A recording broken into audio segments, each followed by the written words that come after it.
আমার স্ত্রীকে শুধু বলেছিলাম, তুমি আমাকে আগের মতো ভালোবাসো না, কেয়ার করো না। এ কথায় সে কেঁদে দিল। জানতে চাইলাম কাদার কারণ কি।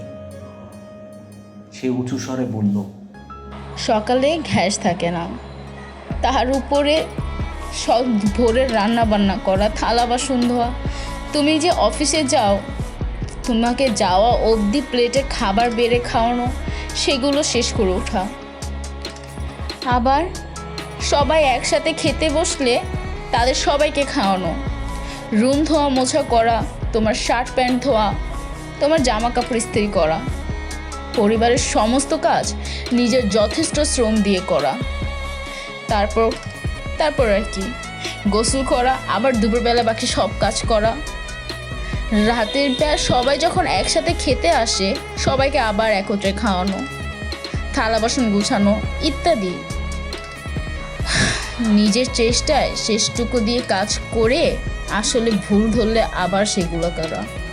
পারিবারিক ছোটোখাটো ঝামেলায় মানসিক শান্তি হারিয়ে যায়, যেটা আমি সহ্য করে নিতে পারি না, সেটা একজন মেয়ে এত কিছু করে হাসি মুখে সহ্য করে নেয়।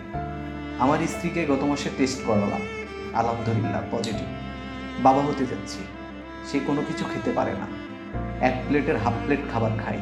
মাছ একদমই খেতে পারে না, বমি হয়। জোর করে খাওয়াতে চাইলে বমি করে দেয়। এই সব কিছু মিলিয়ে সে নাকি নিজেকে নিজেই ভালো রাখতে পারছে না, নিজেকে ভালোবাসতেও পারছে না, আমাকেও আগের মতন ভালোবাসতে পারে না। আমি তার কথাগুলো শুনে জোরে নিঃশ্বাস ফেললাম। আমার বুকের ভিতরে হাহাকার করছে। কাঁদতে চাই, কিন্তু চোখ দিয়ে জল আসছে না।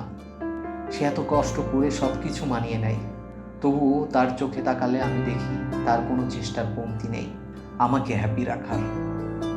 আমার গলা শুকিয়ে গেল, চোখ ভেজা, অশ্রুসিক্ত কণ্ঠে তাকে জড়িয়ে ধরে বললাম, আমাকে মাফ করে দিও। এভাবে বলা আমার ঠিক হয়নি। তুমি যে আমাকে এভাবে আড়াল থেকে এতটা ভালোবাসো, সেটা ভেবে দেখিনি। আমাদের সবার ভালোর জন্য কত কিছু করো, অথচ নিজের ভালো থাকাটাও ভুলে গেছো। প্লিজ মাফ করে দিও। কপালে চুমু দিয়ে বুকের সাথে জড়িয়ে ধরে অনেকক্ষণ প্রশান্তি নিলাম। জড়িয়ে ধরে শুধু ভাবতে লাগলাম, একটা মেয়ে কত কিছুই না করে তার পরিবারের জন্য। ভালো থাকুক ভালোবাসা।